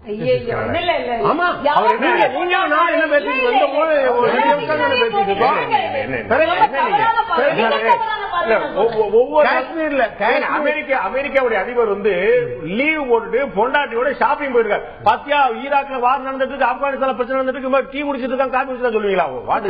அது போய் அவர் போய் அங்க பட்டாசு கொடுத்தாரா, சௌசர்ல படுத்துட்டு இருந்தாரா, ராணுவ சியாச்சின் போயிருக்கிறாரு. அங்க போய் இவர் வெள்ளத்தால் பாதிக்கப்பட்ட பகுதியில் முழங்கால் தண்ணியில நின்றுட்டு இருக்காரா? அங்கேயும் இந்த பாதுகாப்போட தான் இருப்பாரு. எனவே நீங்க பாதுகாப்பு எல்லாம் போய் புல்லட் நேரம் நின்றோம். நீங்க சொல்றீங்க, நீங்க சொன்னாதான் நான் கேட்கிறேன். என்னன்னா இல்ல ஏதோ இப்படி போயிட்டாருன்னா அதை மட்டுமே அடையாள குறியீடுதான். நான் திரும்ப பதிவு பண்றேன். இது ஒரு கெஸ்டர், நான் இல்லைன்னே சொல்ல. இதுக்கு பின்னாடி அரசியல் இருக்கலாம் இல்லன்னு சொல்ல. நீங்க சொல்றது இது கலாச்சார ஆக்கிரமிப்புங்கிறத எப்படி சொல்லுவீங்க? திரு இதயத்துல்லா சொல்லாத விஷயம், காங்கிரஸ் கட்சி சொல்லாத விஷயம், அங்க இருக்கக்கூடிய பிரிவினைவாதம் சொல்லக்கூடிய விஷயம், அதை மார்க்சிஸ்ட் கட்சி எப்படி சொல்ல முடியும்? இல்ல நான் இப்ப சொல்ல, அதாவது ஒரு பிரதமர் ஒரு குறிப்பிட்ட மதத்தினுடைய பண்டிகையை அவர் கொண்டாடுவதில் ஆட்சேபனை இல்லை. நான் காஷ்மீர்ல போய் பிரிவினைவாத இயக்கம் இருக்கக்கூடிய ஊர்ல மக்களுடைய நம்பிக்கையை பெறுவதற்கு பதிலாக அந்த ஊரை தேர்ந்தெடுத்து நான் இங்கே போய் தீபாவளியை கொண்டாட போகிறேன் என்று மக்களுடைய நம்பிக்கை பெறதுக்கான முயற்சி இல்லைன்னு எப்படி நீங்க முடிவு பண்ணீங்க? நீங்க பக்ரீத்துக்கு போயிருந்தீங்கன்னா அந்த பிரச்சனை வந்திருக்காங்க, அந்த பிரச்சனை வந்திருக்காங்க.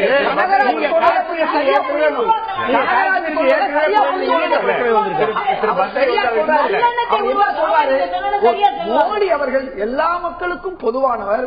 இப்படி ஒரு நிலை எடுப்பது என்பது இது கலாச்சார தன்னுடைய கட்சியை கொண்டு போய் திணிக்கிற மாதிரி தான் இருக்க ஒழிய ஒரு பிரதமர் ஹோலாவில் ஒரு போகல என்ற வார்த்தை ரொம்ப தெளிவா திரும்பவும் நாங்க சொல்றது. அவர் சொல்வது உமர் அப்துல்லாவோட தீபாவளி கொண்டாடுறேன்னா அது கேள்வி பண்ணக்கூடிய முயற்சி, அதை கட்டாயம் கண்டிக்கணும். காஷ்மீர் பள்ளத்தாக்கு வெள்ளம் ஏற்பட்ட காஷ்மீர் பள்ளத்தாக்கில் தீபாவளி கொண்டாடுவதும் உமர் அப்துல்லாவோட கொண்டாடுவதும் ஒண்ணு என்பதை உங்களுக்கு தெரியுது. என்னுடைய ஜம்முவில் சென்று நான் தீபாவளி கொண்டாடுகிறேன் என்று மோடி சொல்லியிருந்தால் இப்ப இதுக்கு பேச்சே கிடையாது. நான் ஜம்முவில் போய்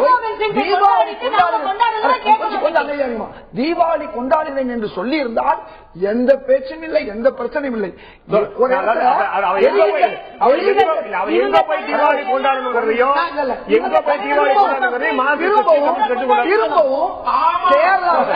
இருக்கிற போது சொல்லுவோம், பண்டிகை உங்க வீட்டுக்குள்ள வச்சுக்கோங்க, பிரதமராக இதை செய்யாதீர்கள் என்று சொல்லுவோம். நம்ம வீட்டை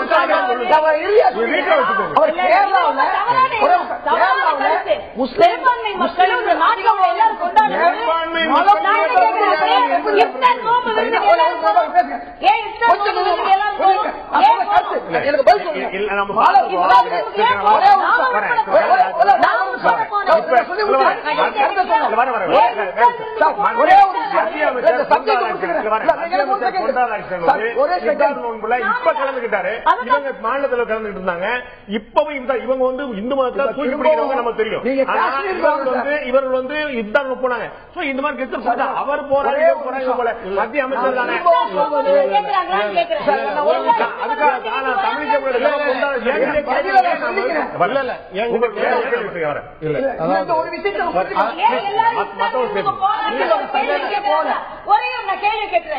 எல்லா அரசியல் தலைவர்களும் இஃப்தார்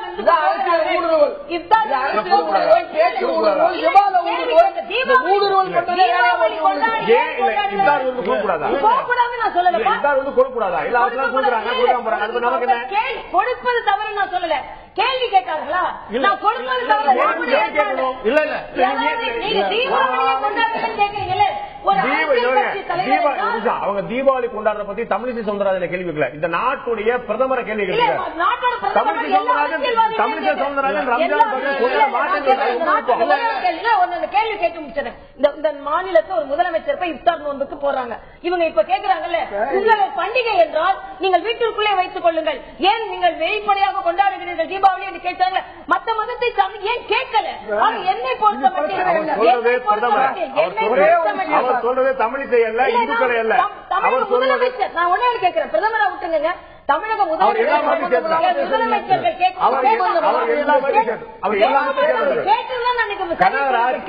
எல்லா மதத்தையும் சேர்த்தா சொல்றாங்க.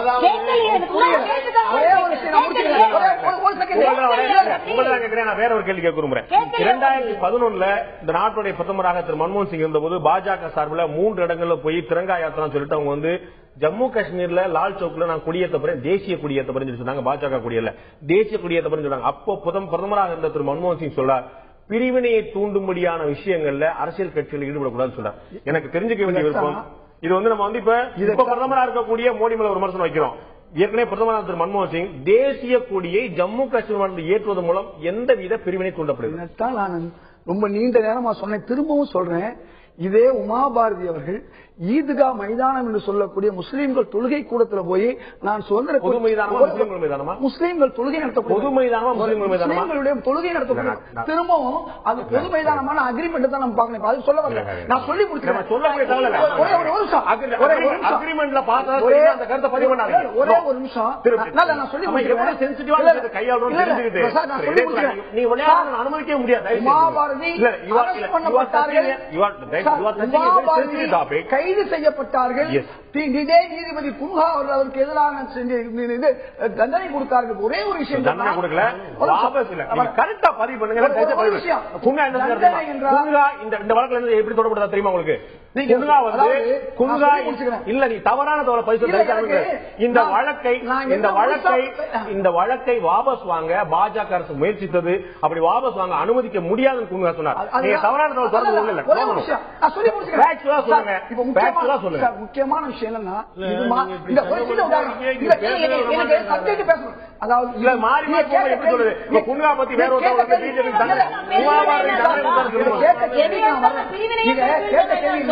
அது மாதிரி எரிகின்ற தீயில் எண்ணெய் ஊற்றுவது போன்ற வேலை செய்ய வேண்டாம். இப்ப வந்து பிரதமர் மோடி அவர்கள் முஸ்லீம்கள் அதிகமா இருக்கக்கூடிய மலப்புரத்தில் வந்து தீபாவளி கொண்டாடினால் இந்த நாடே வரவேற்கும். ஆனால்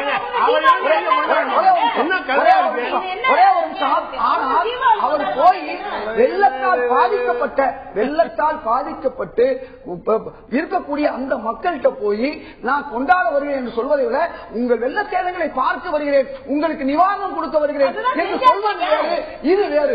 ஏற்கனவே நீங்கள் அங்கே பக்ரீத்தை கொண்டாடிவிட்டு நான் தீபாவளி கொண்டாட வருகிறேன் இதுல என்னன்னா உங்களுடைய இறுதியான சுருக்கமான கருத்து. அதாவது ஒரு அரசியல் கட்சியினுடைய தலைவர் அவர் எந்த விழாவையும் எங்கே வேணாலும் போய் கொண்டாடிட்டு போட்டும், பிரச்சனை இல்லை.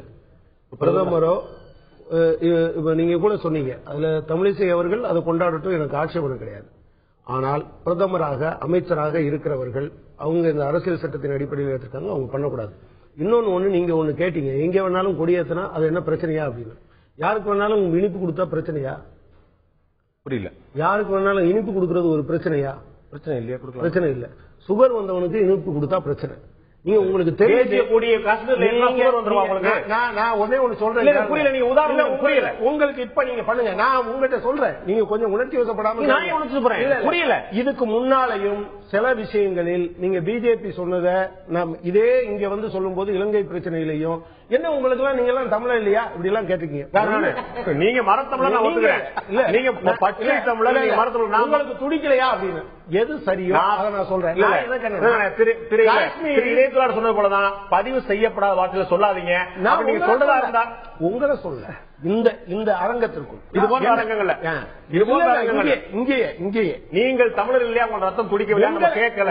நான் இல்ல, என்னுடைய சகோதரன் ஹரி இல்ல, யாருமே இப்படி கேட்டது. நீங்க அதாவது ஆங்கர் பண்றவங்க கேட்கல, மத்தவங்க கேட்டிருக்காங்க. நீங்க இலங்கை பிரச்சனையை பேசுகிற போது கேட்டிருக்காங்க. அன்னைக்கு நான் இந்த விஷயத்துல ஒரு நிதானமா யோசிங்கன்னு சொன்னேன். காஷ்மீர் வந்து உண்மையிலேயே அது ஒரு பிரச்சனைக்குரிய பகுதி என்பது நமக்கு தெரியும்.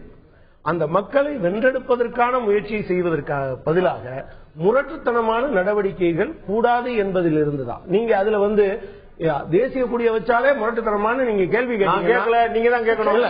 நீங்க தான் கேட்கணும். நான் சொல்றேன், நீங்க தான் கேட்கணும். அப்படி நீங்க சொன்னீங்கன்னா இப்ப நீங்க எதுக்காக இப்ப சொல்ல வேண்டியதானே லைன் ஆஃப் கண்ட்ரோல்னு வச்சிருக்கீங்க. ஏன் லைன் ஆஃப் கண்ட்ரோல்னு வச்சிருக்கீங்க? ஏன் இன்டர்நேஷனல் பார்டர் இல்ல? போக வேண்டியதானே நாளைக்கே இதுதான் இன்டர்நேஷனல் பார்டர்னு. இந்திய அரசோட நிலைப்பாடு அதுவாகத்தான் இருக்கிறது. நிலைப்பாடு தானே இருக்கு. ஆனா என் நிலைப்பாடு நான் இன்டர்நேஷனல் பார்டருக்கு போறேன்பா அப்படின்னு படையை கூட்டிட்டு போவீங்களா? போக மாட்டீங்க. ஏன்னா இருக்கிற சூழ்நிலைக்கு தகுந்த மாதிரி நீங்க அதுல முடிவெடுப்பீங்க. அதானே நான் இந்த பார்டரை ஒத்துக்கலப்பா, இல்ல எதை நான் ஒத்துக்கலங்க, அதனால நான் இங்க போறேன் அப்படின்னு போறதில்ல. ஏன் மண்ணு போக வேண்டியதானே. ரொம்ப பெரிய விவாதத்தை எடுத்துட்டு போகிறோம்ல. ஒரே ஒரு கேள்வி, உங்களுடைய கட்சியுடைய தலைமை இருக்கக்கூடிய டீனர்ல கட்சி கொடி ஏற்றும் போது பக்கத்துல இருக்கக்கூடிய பாஜக காரங்க எங்க ஆபீஸ் இங்க பக்கத்துல இருக்கு, நீ கொடியேற்ற கூடாதுன்னா நீங்க சரி சொல்லுவீங்களா? அவங்க பாஜக மனசு புண்படுத்திடுவீங்களா? நீங்க நான் அப்படி சொல்ல மாட்டேன். நீங்க கேள்வி எப்படி கேட்காதீங்க, நான் என்ன கேட்கிறேன் உங்களுக்கு தான் தெரியல. இல்ல நம்முடைய மண்ணுல நம்முடைய தேசிய கொடி ஏற்றுறதுக்கு நீங்க நேரம் பார்த்து காலம் பார்த்து செய்யணும்னு சொல்ல சரியா? இல்ல இதுதான் உணர்ச்சி வசப்பட்டு நீங்க சொல்றீங்களே தவிர நான் என்ன சொல்றேன், நம்முடைய மண்ணு சொல்ல. ஏங்க இல்லையா நீங்க அங்க இருக்கக்கூடிய நிலைமை என்ன? இப்ப நிலைமை சிரமமா இருக்கு இல்ல சொல்ல. ராணுவத்துடைய பாதுகாப்போடு தான் சாமானிய மக்களை தெரிய முடியும் இல்ல சொல்லல. அவர் சொல்லக்கூடிய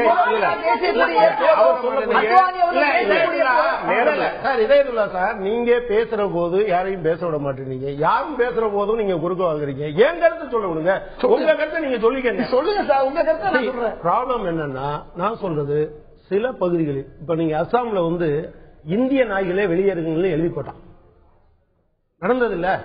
அப்ப நீங்க என்ன பண்ணீங்க? சரி நீங்க பொறுமையா அதை கையாளாம இருந்திருந்தீங்கன்னா அது உங்களோட இருந்திருக்காது.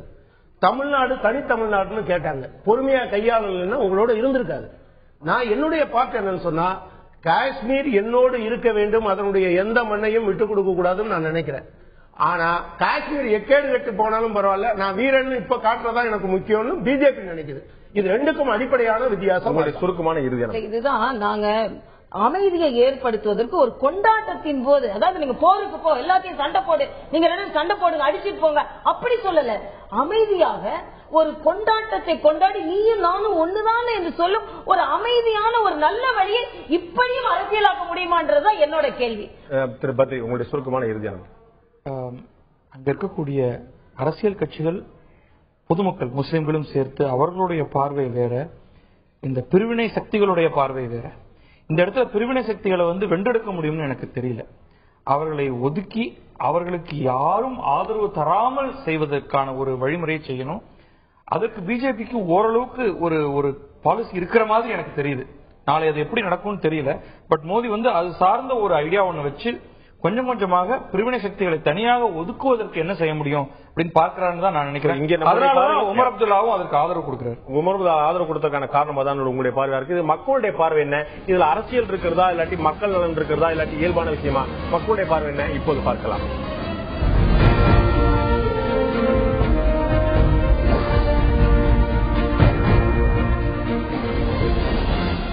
பிரதமர் நரேந்திர மோடியின் காஷ்மீர் பயணம் அரசியலே என்று 40% மக்களும், இதில் மக்கள் நலன் தான் இருக்கிறது என்று 53% மக்களும், இது இயல்பான ஒரு வருகைதான் என்று 7% மக்களும் தெரிவித்திருக்கிறார்கள். இதில் எதுவுமே இல்லை, அரசியல் உள்ள மக்கள் நலம் இல்லை என்று இயல்பானது என்று 7% மக்கள், மக்கள் நலனை விஞ்சிருக்கிறது என்று 53% மக்கள், இதில் அரசியல் தான் அதிகமாக இருக்கிறது என்று 40% மக்கள் தெரிவித்திருக்கிறார்கள். திரு பத்ரி சேஷாத்திரி கருத்துடன் உடன்பட விரும்புகிறேன். இதில் ஜம்மு காஷ்மீர் மாநிலத்தில் நீங்க ஏதாவது செய்யணும்னா நிச்சயமா அந்த மக்களை வென்றெடுக்காமல், அந்த மக்களுடைய உணர்வுகளை நீங்கள் புரிந்து கொள்ளாமல், அவர்களுடைய காயங்களுக்கு மருந்தளிக்காமல் நிச்சயமாக எந்த விஷயம் சாத்தியமில்லை. அதை பாஜகவா காங்கிரஸ் இந்திய அரசு, மத்திய அரசு நிச்சயமாக புரிந்து கொள்ள வேண்டும். காங்கிரஸ் வேறு நிலைப்பாடு இருக்கலாம், பாஜக வேறு நிலைப்பாடு இருக்கலாம், அங்க இருக்கக்கூடிய அரசியல் கட்சிகள் வேறு நிலைப்பாடு இருக்கலாம். ஆனால் இந்திய அரசுக்கு சரியான ஒரே திசையில் செல்லக்கூடிய ஒரு நிலைப்பாடு இருந்தே ஆக வேண்டும். இதில் யாருக்கும் இந்த மாற்றத்தில் இருக்க முடியாது நினைக்கிறேன். இந்த நிகழ்ச்சியில் கலந்து கொண்டு கருத்து விருந்தினர்கள் 4 பேருக்கும் நன்றி. பார்த்த உங்களுக்கும் நன்றி நண்பர்களை. மீண்டும் இன்னொரு நிகழ்ச்சியில் சந்திப்போம். அதுவரை நன்றி, வணக்கம்.